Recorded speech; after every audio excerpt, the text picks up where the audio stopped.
안녕하세요. 살아있는 책 산책입니다. 오늘 산책길의 책은 라즐로 복의 구글의 아침은 자유가 시작된다입니다. 구글에 관한 책은 정말 많은데요. 구글처럼 생각하라, 구글은 어떻게 일하는가 등 그만큼 구글에서 일하는 방식이나 회사 문화를 알고 싶어 하고 지식 플랫폼 부동의 1위를 차지한다는 위상만큼이나 관심이 많다는 생각입니다.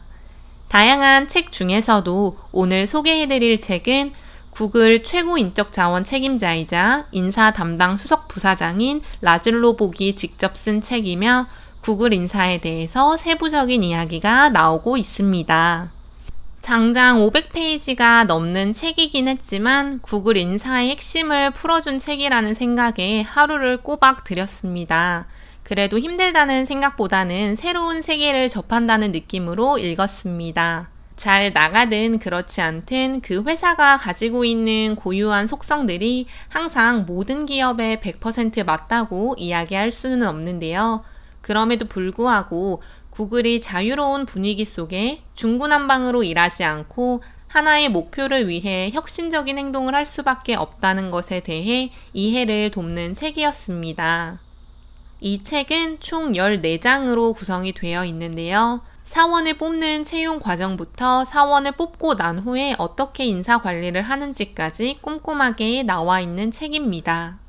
포춘에서 선정한 일하기 좋은 연구소로 항상 뽑히는 구글은 다른 회사들도 마찬가지로 결국 자유로운 회사 분위기와 경영진 또는 CEO를 위한 것이 아닌 직원을 위한 문화가 결국은 그들이 말하는 비전과 목표를 따라갈 수 있게 하는 원동력이라고 합니다. 고전적인 경영에서는 좋아하지 않는 요소들이긴 한데요. 라즐로 복이 말하는 또 다른 회사 중 하나는 슈퍼마켓 체인 업체인 웨그먼스였습니다. 이 회사 역시 17년 연속 일하기 좋은 회사로 선정이 되었는데 웨그먼스는 구글과는 조금 다르게 직원 대부분이 고졸 출신이며 직원들에게 완전한 재량권을 부여하고 직원 복지에 노력을 한다고 합니다. 그리고 또 다른 그룹인 스리랑카의 의류업체인 브랜딕스 그룹을 이야기하는데요. 있는 그대로의 모습으로 와서 자기의 가능성을 최대한 발휘하라 라고 최고 인적 자원 책임자가 이야기를 한다고 합니다. 그리고 그 말은 많은 여직원들을 격려하는 것을 목표로 하고 있다고 하고요. 직원복지와 사회공헌, 환경 실천 등으로 이 회사는 스리랑카의 제1 수출업체가 되었다고 합니다. 읽으면서 브랜딕스 그룹은 직원들에게 먼저 잘하면 그들이 고객들한테 잘한다는 스타벅스의 직원을 생각하는 마음과 같아 보였습니다. 라즐로 복은 과거와 다르게 직원들에게 높은 수준의 자유를 주는 것, 직원들에게 재량권을 충분히 주는 것이 미래의 방식이라고 이야기합니다. 그는 경영 역학의 핵심부에 있는 최대한 자유를 주지 말라는 것을 취하고 있는 회사들은 당연히 인재들을 놓칠 수밖에 없다고 하는데요. 또 제가 읽었던 문장 중에 감명 깊었던 부분은 아이러니한 것은 위대한 경영의 핵심에 이르려면 경영이 가장 크게 의존하는 모든 도구를 던져버려야 한다는 것입니다. 물론 모두를 던져버린다는 것은 위험할 수도 있고 그렇지 않을 수도 있다고 할 텐데요. 확실한 것은 과거의 경영체제로 현대를 살아가거나 미래의 회사를 경영할 때는 분명히 먹혀 들어가지 않다는 것입니다. 구글 창업자 레리 페이지의 할아버지는 자동차 공장의 노동자였는데 출근하실 때마다 회사의 폭력으로부터 스스로를 지키기 위해 커다란 쇠파이프를 들고 다녔다고 합니다. 이는 직원이 다니는 회사의 문화를 제대로 만들어야겠다라고 하는 레리의 생각까지 이어지게 되었다고 하는데요. 또한 우연의 일치일 수 있지만 레리 페이지와 세르게이 브린은 모두 몬테소리 교육을 들으면서 자신이 할 수 있는 것을 하고 자율성을 부여받고 책임을 지며 관심 있는 것을 물어보며 지금의 구글 문화의 기반을 만들었다고 합니다. 라즐로 복은 회사를 세울 때 한 사람 또는 두 사람의 창업자가 있지만 회사를 세우고 나서는 그 회사 안에 모든 사람이 창업자가 될 수 있다고 이야기하는데요. 그 이유는 직원 한 사람 한 사람이 문화 창조자가 될 수 있고 그 영향력은 모든 사람들에게 발휘되기 때문입니다. 그래서 라즐로 복은 자기가 창업자가 되기를 원하는지 아니면 누군가의 직원이 되기를 원하는지를 선택하는 것이 처음이며 그때 선택은 자신의 태도로부터 나온다고 합니다. 쉽게 이야기하면 내가 회사를 세운 창업자는 아니어도 내가 그 회사에서 직원으로 일을 해나가면서 문화를 직접 만들어가고 나의 영향력이 크다는 것을 인식해서 창업자와 같은 주인의식을 가지고 일하는 것이 필요합니다. 또한 라즐로 복은 우리가 기업의 임원이든 학생이든 직원이든 자신과 주변 사람들이 번영하고 성장하는 어떤 환경의 일부분이 되기 위해 먼저 그 환경에 대한 책임감을 가져야 한다고 합니다. 구글 회사의 문화는 총 4가지가 기반이 되었다고 보이는데요. 사명감, 투명성, 목소리, 재미입니다. 먼저 구글의 사명은 전 세계의 정보를 조직해 누구나 쉽게 접근하고 사용할 수 있도록 하는 것입니다. 이 사명은 다른 회사들과는 조금 다르게 간단하고 명료하지만 달성하지 못하는 사명이라고 하는데요. 따라서 직원들이 사명을 정확하게 이해한다면 이 사명이 광대하기 때문에 끊임없이 혁신하고 새로운 영역을 찾아 나가기 위해 노력을 해야 한다는 것을 알고 그런 공동체의 공감대가 구글 직원을 하나로 묶는다고 합니다. 그리고 투명성은 구글 문화를 만들어내는 데 또 하나의 큰 역할을 한다고 하는데요. 회사에서 일어나는 모든 일도 공유되고 다른 직원들이 무슨 일을 하는지도 모두가 알 수 있듯 그들은 회사 안에서 모든 것을 공유한다고 합니다. 또한 TGIF 미팅을 통해서 CEO와의 질의응답 시간은 투명성을 더욱 투명하게 만들어준다고 합니다. 세 번째는 목소리입니다. 직원들의 목소리를 이끌어내는 것은 정확한 판단과 조직의 효율성을 더한다는 텍사스 대학 이선 버리스의 교수의 말처럼 구글은 직원들의 목소리에 귀를 기울인다고 하는데요. 관료제 파괴자를 통해서 일상적으로 직원들이 문제점을 느끼는 것들을 개선하려고 노력하는 등의 다양한 모습을 보여준다고 합니다. 그리고 마지막으로 재미가 없으면 구글은 통통 튀는 매력을 갖지 못했을 것이라는 개인적인 생각이 드는데요. 홈페이지만 들어가도 기념일에 맞추어서 그들의 로고를 바꾸고 회사에 직접 가면 자전거를 타고 다니거나 다양한 흥미 요소를 볼 수 있다는 사실이 그들을 더욱 동기부여시키고 있습니다. 구글은 신입사원을 채용할 때 엄청난 시간과 노력을 들인다고 합니다. 사원을 채용하고 교육과 훈련보다는 채용에 훨씬 더 투자를 많이 한다고 하는데요. 몇몇 전문가들은 회사의 교육이 잘 설계되지 않았거나 제대로 전달되지 않기 때문에 교육의 90%는 성과 개선이나 행동 개선에 지속적인 영향을 미치지 못하고 평균적인 능력을 가진 사람들은 교육을 통해 슈퍼스타로 키워내는 것이 거의 불가능에 가깝다고 합니다.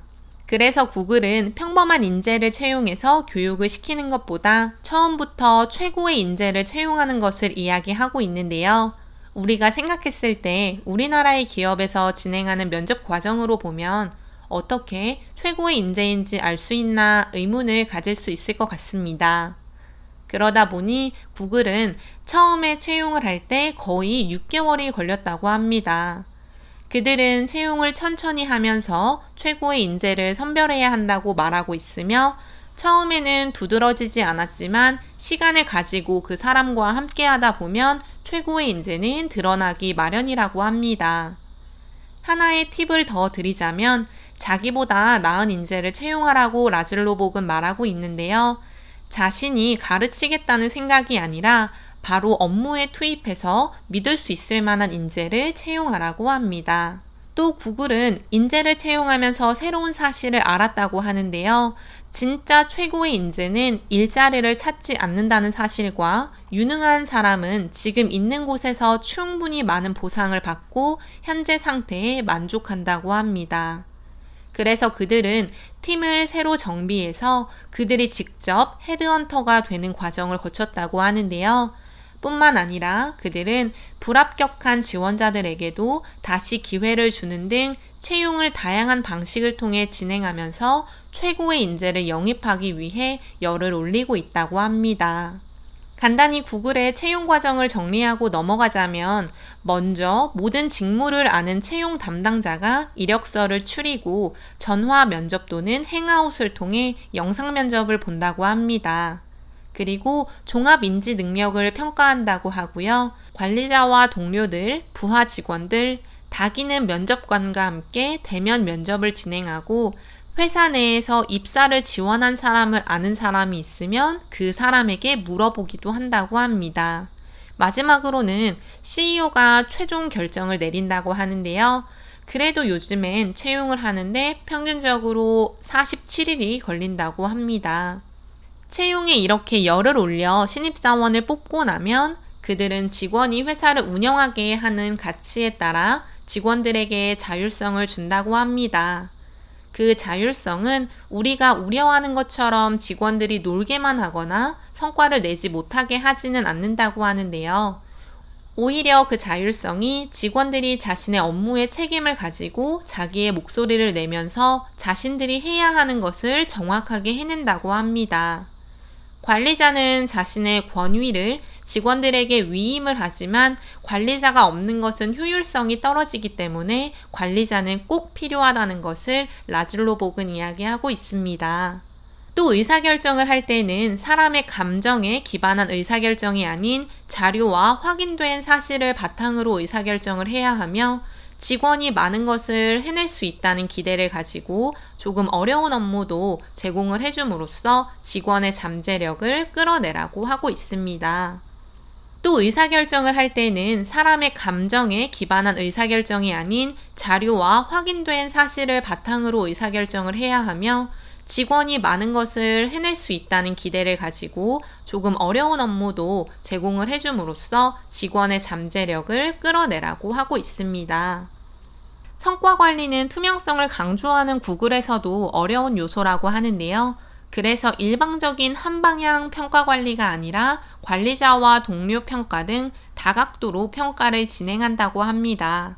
그리고 우리가 알고 있는 정규분포 그래프의 맨 왼쪽과 오른쪽 꼬리에 있는 직원들을 잘 관리해야 하는데요. 쉽게 말하면 정규분포 맨 왼쪽에 성과를 내지 못하는 직원들에게는 도움을 주고 부서 이동을 시켜서 그들이 진정으로 잘할 수 있는 일을 찾을 수 있도록 해야 한다고 합니다. 그럼에도 불구하고 그들이 진정으로 구글에서 성과를 내지 못한다면 그때 이직을 권고한다고 하네요. 또한 정규분포 오른쪽 끝에 있는 최고의 사원들은 최고의 강사가 될 수 있고 모든 사원 또는 저성과자들을 관리하게 하는 것도 좋은 방법이라고 합니다. 많은 교육 프로그램들을 구글에서도 했지만 결국 최고의 강사는 회사 내에서 성과를 올리는 사람, 특정한 하나의 것을 잘하는 사람이라고 합니다. 그 사람들이 강사가 되어서 사원들과 함께 소통하면서 서로 가르치고 배우는 것이 결국 회사 내 최고의 교육 프로그램이라고 라즐로 복은 말하고 있습니다. 그 외에도 구글은 직원의 복리후생에 아끼지 않으며 생각보다 그들이 진행하는 복지 중에서 돈이 많이 드는 것은 없다고 합니다. 그런 직원 복지를 떠나서 구글이 가지고 있는 직원을 생각하는 마음은 모든 회사가 가져야 합니다. 마지막으로 구글에서 말하는 회사 내에서 자유로운 환경을 조성하기 위한 10가지 업무 규칙을 말씀드리겠습니다. 일에 의미를 부여하라, 사람을 믿어라, 자기보다 더 나은 사람을 채용하라, 역량 개발과 성과 관리를 혼동하지 말라, 최고의 직원과 최악의 직원에게 집중하라, 인색하면서도 동시에 관대하라, 불공정하게 보상하라, 넛지, 슬쩍 옆구리를 찔러라, 점점 커지는 기대를 관리하라, 즐겨라, 그런 다음 1번으로 돌아가 다시 시작하라입니다. 라즐로 복도 말했지만 구글이 이렇게까지 성장하는 데는 좋은 일만 있던 것은 아니라고 합니다. 그럼에도 불구하고 창업자 마인드가 회사의 전체적인 문화를 형성했다는 것은 중요하다는 생각입니다. 직원들이 주인의식을 가질 수 있도록 만드는 것은 결국 창업자와 함께 일하는 임직원들이 힘을 모아야 한다는 생각인데요. 좋다고 다 따라하는 것이 아니라 지금 우리 회사가 어떤 상황인지 또는 회사가 아니더라도 학교와 가정 등 속해 있는 조직에서 나는 어떤 영향력을 주고 있는지 한 번 더 생각해 보게 하는 책이었습니다. 오늘의 산책길의 책은 라즐로 복의 구글의 아침은 자유가 시작된다 였습니다. 감사합니다.